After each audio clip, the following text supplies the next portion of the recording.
आपका मेरे चैनल पर फिर से स्वागत है।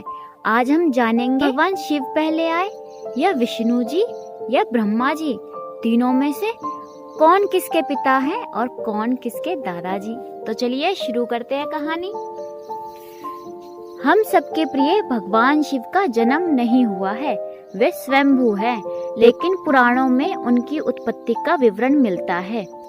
विष्णु पुराण के अनुसार ब्रह्मा भगवान विष्णु की नाभि कमल से पैदा हुए हैं, जबकि शिव भगवान विष्णु के माथे के तेज से उत्पन्न हुए। विष्णु पुराण के अनुसार माथे के तेज से उत्पन्न होने के कारण ही शिव जी हमेशा योग मुद्रा में रहते हैं। श्रीमद् भागवत के अनुसार एक बार जब भगवान विष्णु और ब्रह्मा अहंकार से अभिभूत हो स्वयं को श्रेष्ठ बताते हुए लड़ रहे थे, तब एक जलते हुए खंबे से भगवान शिव प्रकट हुए। विष्णु पुराण में वर्णित शिव के जन्म की कहानी शायद भगवान शिव का एकमात्र बाल रूप वर्णन है। इसके अनुसार ब्रह्मा को एक बच्चे की जरूरत थी। उन्होंने इसके लिए तपस्या की। तब अचानक उनकी गोद में रोते हुए बालक शिव प्रकट हुए। ब्रह्मा ने बच्चे से रोने का कारण पूछा तो उसने बड़ी मासूमियत से जवाब दिया कि उसका कोई नाम नहीं है, इसलिए वह रो रहा है। तब ब्रह्मा ने शिव का नाम रुद्र रखा, जिसका अर्थ होता है रोने वाला। लेकिन शिव जी तब भी चुप नहीं हुए, इसलिए ब्रह्मा ने उन्हें दूसरा नाम दिया, पर शिव को पसंद नहीं आया। वे फिर भी चुप नहीं हुए। इस तरह शिव को चुप कराने के लिए ब्रह्मा ने 8 नाम दिए, जो कि धरती पर भी वर्णन है। रुद्र, शर्व, भाव, उग्र, भीम, पशुपति, ईशान और महादेव, जिससे हम सब पुकारते हैं। शिव के इस प्रकार ब्रह्मा पुत्र के रूप में जन्म लेने के पीछे भी विष्णु पुराण की एक पौराणिक कथा है।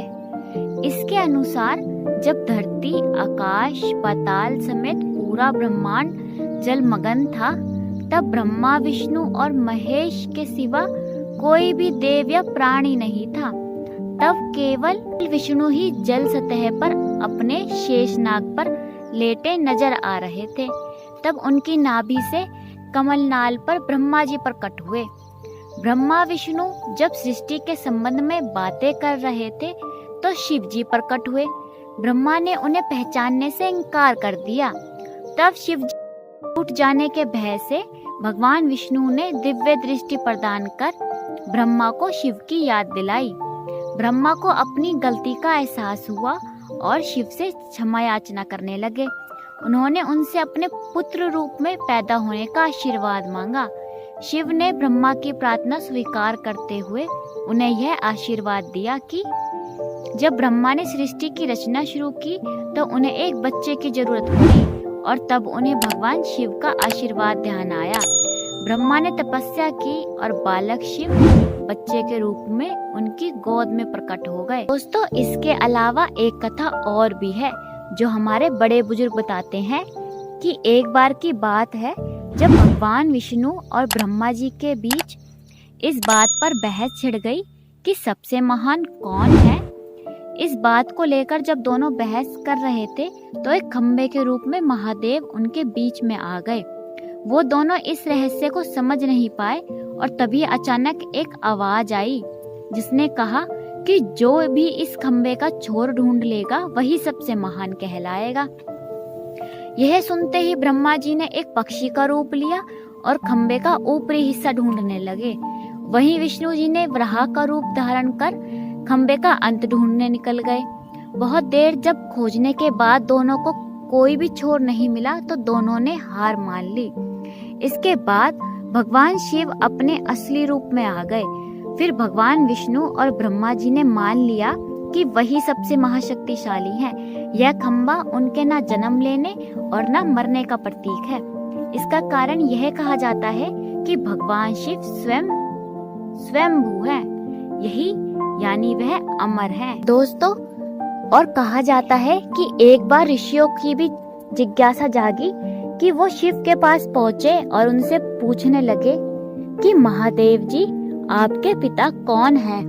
तो महादेव जी कहते हैं कि मेरे पिता तो ब्रह्मा जी हैं।